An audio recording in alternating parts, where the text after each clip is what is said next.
प्यारे विद्यार्थियों, good morning. हम सब संधि प्रकरण के बारे में पढ़ रहे थे।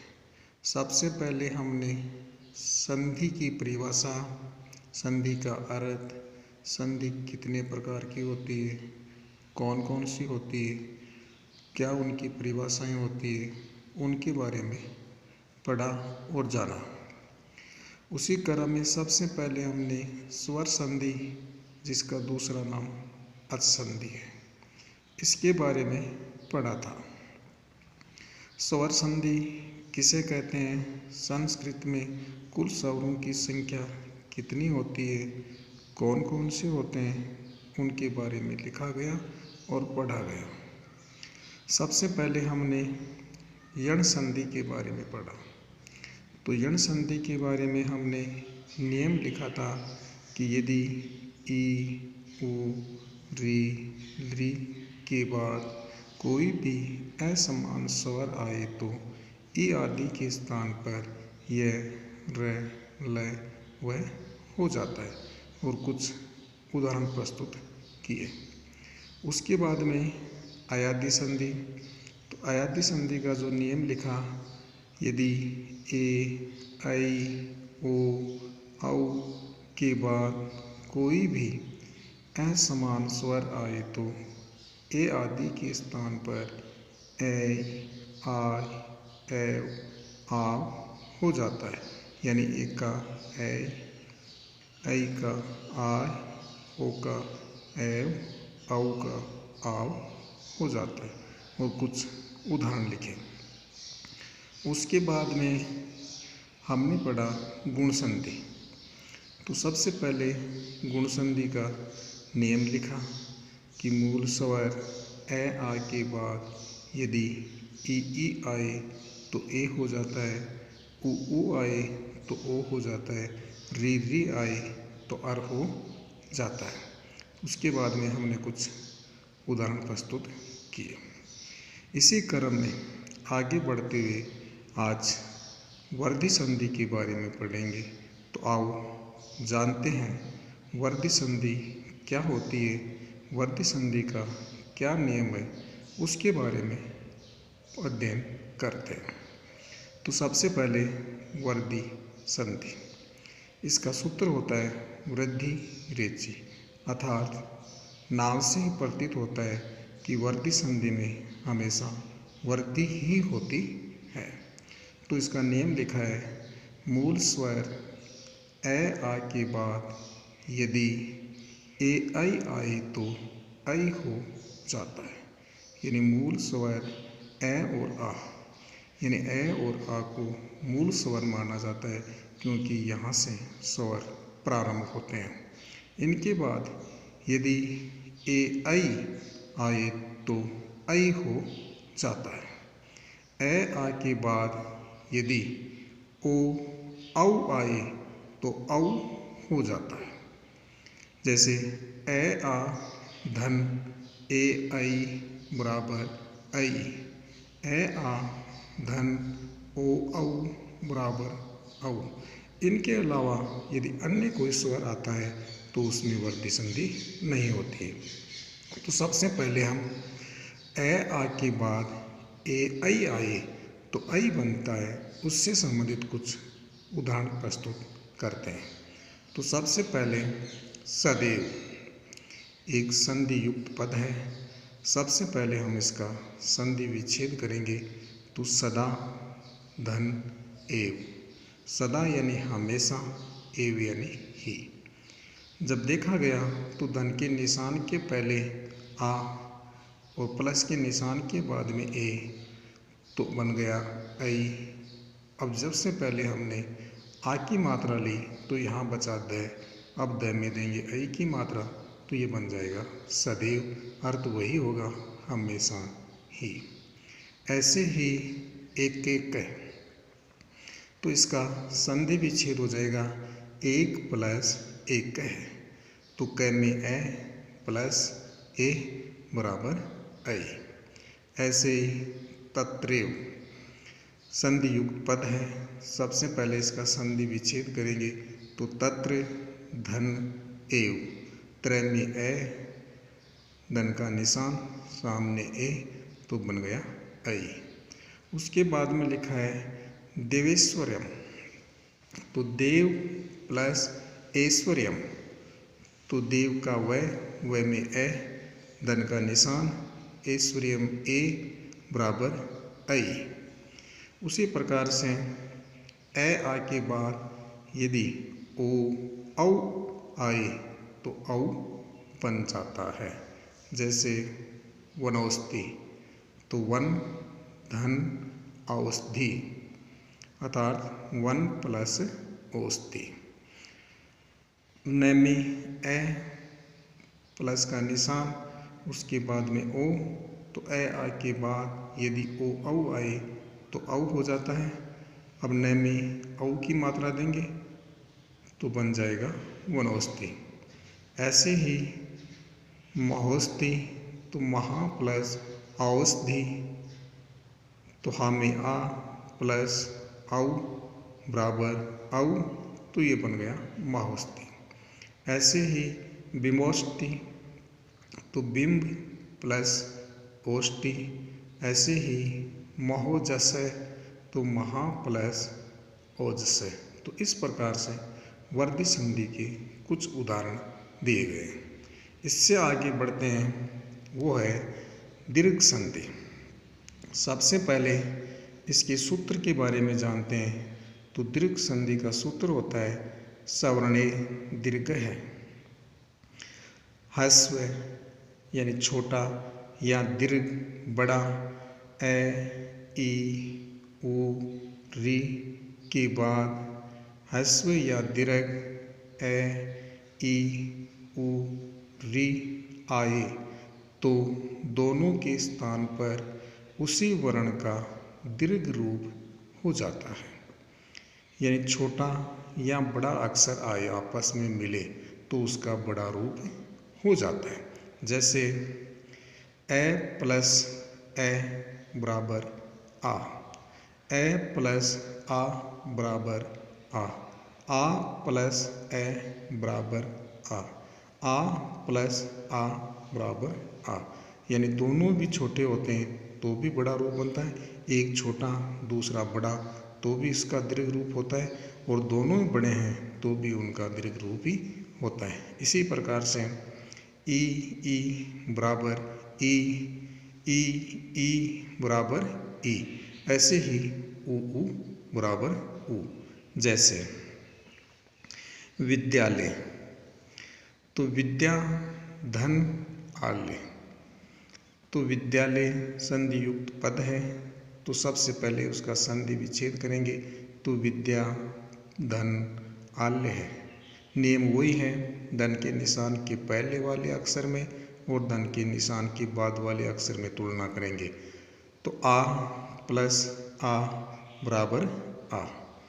ऐसे ही विद्यार्थी, तो विद्या प्लस अर्थी है, विद्यार्थी है तो विद्या धन अर्थी है, आ प्लस ए बराबर भी आ बन जाता है। इसी प्रकार से है भानुदय, तो भानुदय बानु प्लस उदय, इसका संधि विच्छेद हो गया। प्लस से पहले उ की मात्रा है, उसके बाद में उ है, तो उ प्लस उ बराबर भी बड़ा उ बन जाता है, तो इसका संधि युक्त पद हो गया भानुदय। उसके बाद में परीक्षा, तो परि धन इक्षा, परीक्षा एक संधि युक्त पद है। जब इसका संधि विच्छेद करेंगे तो परि धन इक्षा, तो री में ई, बीच में धन का निशान, उसके बाद में ई बराबर बड़ी ई, तो ये पद बन जाएगा परीक्षा। इसके बाद में पूर्व रूप संधि, यानी 6 नंबर की जो संधि है उसका नाम है पूर्व रूप संधि। सबसे पहले इसका सूत्र है एंग पदान्वृत्ति, अर्थात यदि पद के अंत में एंग यानी ए ओ आए और उसके बाद ह्रस्व यानी छोटा ए आए तो पूर्व एवं पर वर्णों के स्थान पर पूर्व रूप एकादेश होता है तथा आकार की स्पष्ट प्रतीति के लिए अवग्रह चिन्ह यानी जो ऐस का सा जो निशान है इसे अवग्रह चिन्ह कहा जाता है। तो ये अवग्रह चिन्ह हो जाता है।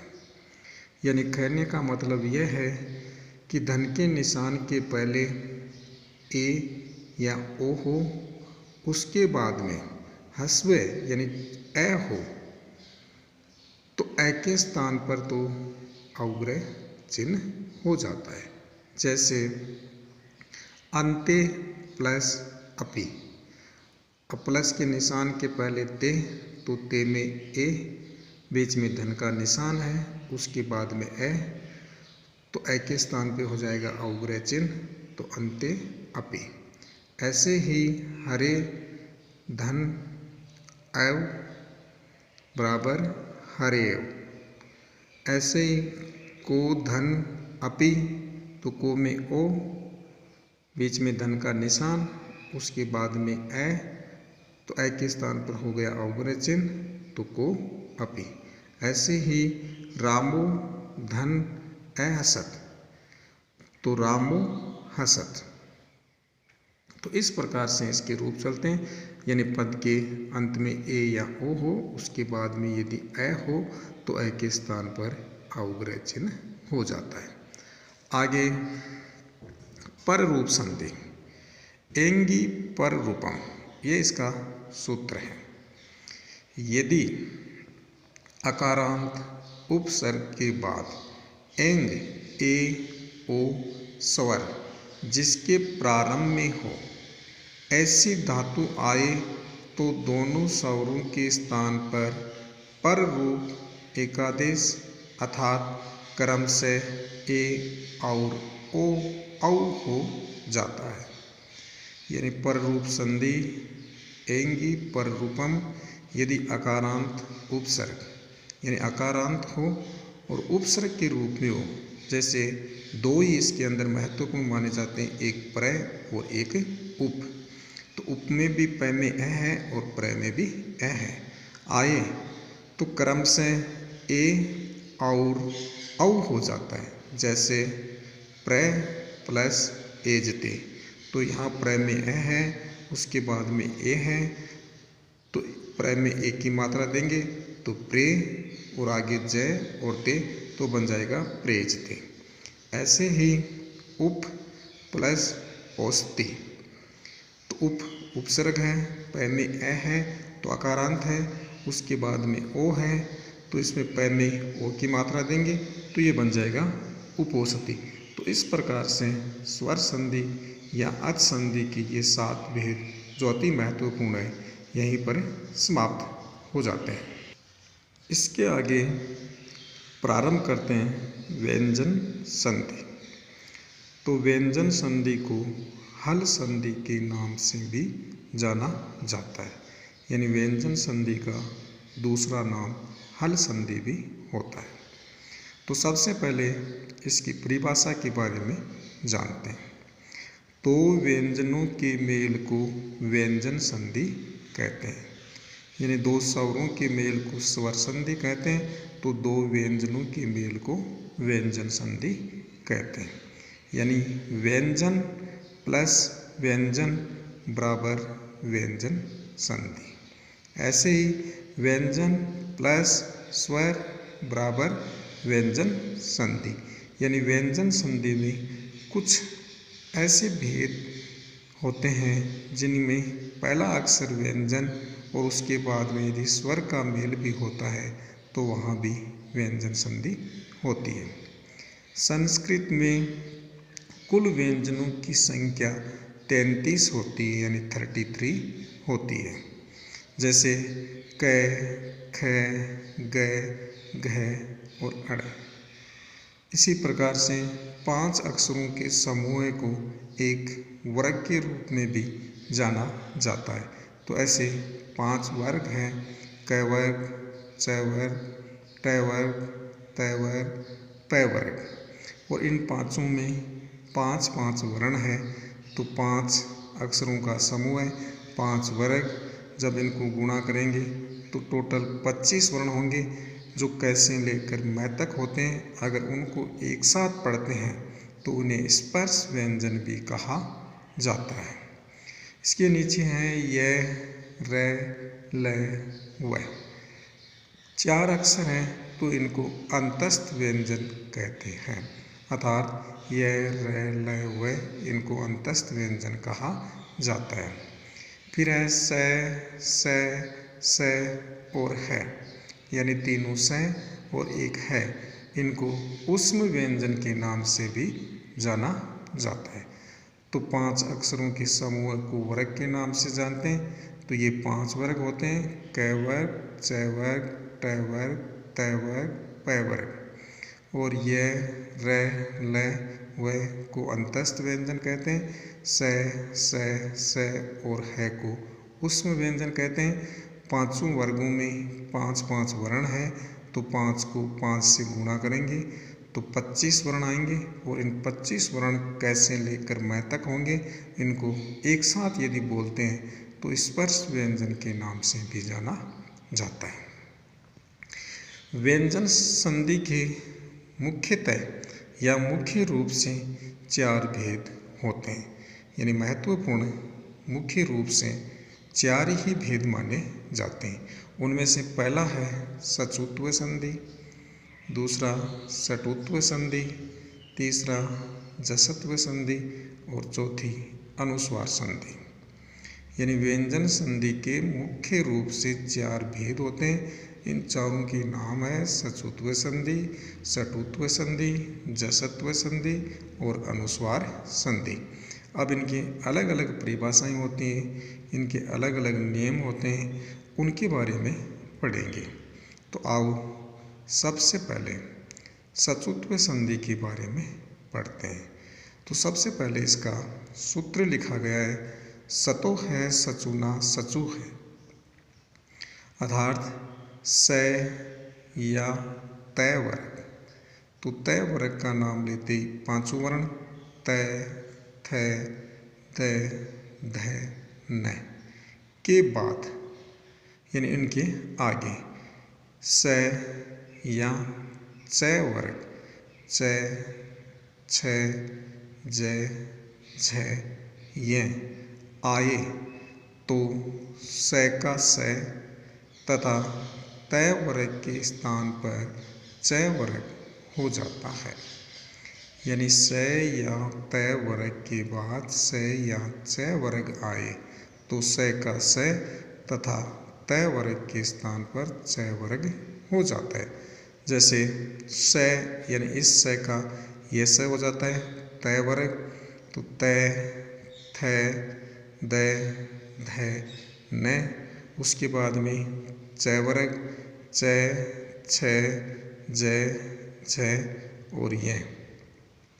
तो त का हो जाएगा इसमें च, थ का हो जाएगा छ, द का हो जाएगा ज, ध का हो जाएगा झ और न का हो जाएगा ये, और इस स का हो जाएगा ये स।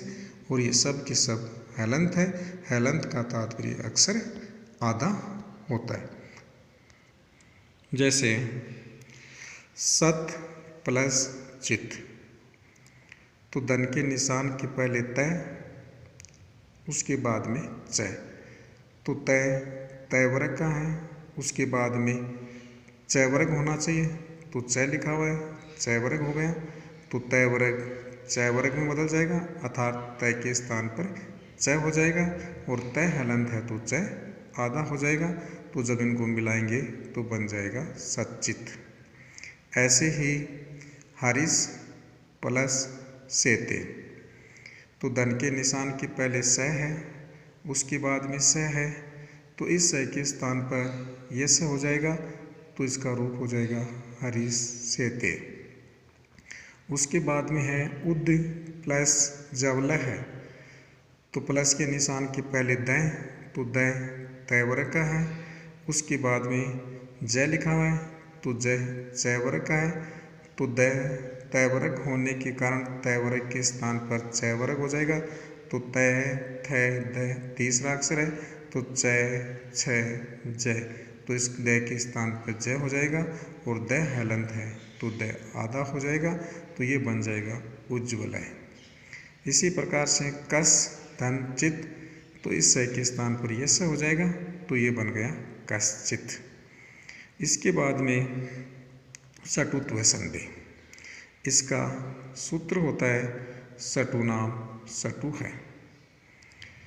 इसका नियम है स या तय वर्ग, यानी वही तय, थ, द, ध, न के पहले या बाद स या ट वर्ग ट, ठ, ड, ढ, न आए तो स का स तथा त वर्ग के स्थान पर ट वर्ग हो जाता है।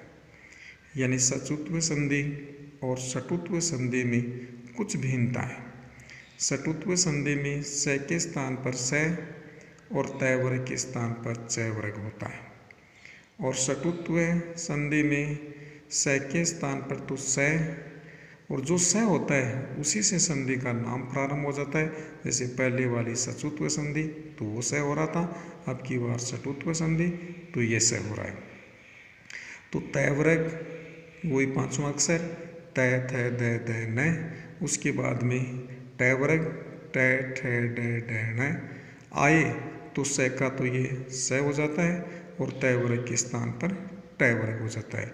जैसे स इसके स्थान पर तो ये स, उसके बाद में तय वर्ग तो तय, थ, द, ध, न। इसी प्रकार से ट वर्ग ट, ठ, ड, ढ, न, तो तय का तो हो जाएगा ट, थ का हो जाएगा ठ, द का हो जाएगा ढ, द का हो जाएगा ढ और न का हो जाएगा ण। और यह हलंत होने के कारण बनने वाला अक्षर आधा हो जाएगा। फिर यहाँ जो ये स है, ये स दोनों तरफ काम करता है। यदि यह प्लस के निशान के पहले होता है तो ये अपना ही रूप बनाता है और हलंत होने के कारण आधा हो जाता है, और यदि ये धन के निशान के बाद होता है तो इसमें किसी प्रकार का कोई परिवर्तन नहीं होता है। जैसे कुछ एग्जाम्पल दिए गए, आओ उनसे समझते हैं। जैसे पहला उदाहरण है तत् प्लस टीका, तो धन के निशान के पहले तय है तो तय वर्ग का है, उसके बाद में या तो ये स आना चाहिए या ट वर्ग का कोई भी वर्ण तो ट है, तो अब तय के स्थान पर यानी तय वर्ग ट वर्ग में बदलेगा तो तय का ट हो जाएगा और तय हलंत होने के कारण ट आधा हो जाएगा तो तट्टिका। ऐसे ही रामस प्लस षष्ठ, तो पहले स है उसके बाद में यह स है, तो पहले वाले स के स्थान पर ये षटकोण वाला स हो जाएगा तो ये बन जाएगा रामस षष्ठ। इसी प्रकार से है पेश प्लस ता, अब की बार ये स प्लस के निशान के पहले आ रहा है, तो अगर ये पहले आ रहा है तो इसका मतलब ये हलंत होने के कारण आधा हो जाएगा, लेकिन उसके बाद में जो आगे वाला अक्षर है उसको भी हमें परिवर्तन करना पड़ता है। अर्थात आगे तय लिखा हुआ है तो तय को सबसे पहले ट में बदलेंगे, तय वर्ग को ट वर्ग में, और उसके बाद में तय में अगर आ की मात्रा है तो ट में भी आ की मात्रा देंगे तो ये बन जाएगा पेष्टा। इसी प्रकार से अगला है कृष प्लस न है, तो ये स फिर प्लस के निशान के पहले है तो ये अपने आप में आधा हो जाएगा। आगे इसके बाद में न है तो न तय वर्ग का है, तय, थ, द, ध, न इसका अंतिम अक्षर है, तो इस न को ट वर्ग में बदलेंगे तो ट, ठ, ड, ढ, ण, तो ये अण में बदला जाएगा तो ये बन जाएगा कृष्ण। इसी प्रकार से रास प्लस त्रम, तो ये से प्लस के निशान के पहले हैं, उसके बाद में त्रय है तो त्रय संयुक्ताक्षर होता है जो तय और र से बनता है, तो तय के स्थान पे तो हो जाएगा ट और इसके साथ में जो र है ये ट के नीचे आ जाएगा, क्योंकि पैंदे वाले अक्षरों के साथ में र का रूप इस प्रकार से लिखा जाता है, तो ये रास प्लस त्रम बराबर राष्ट्रम बन जाएगा। तो इस प्रकार से षटुत्व संधि के कुछ उदाहरण हमने प्रस्तुत किए। आगे वाले जो संधि है वो उसके आगे पढ़ेंगे। धन्यवाद।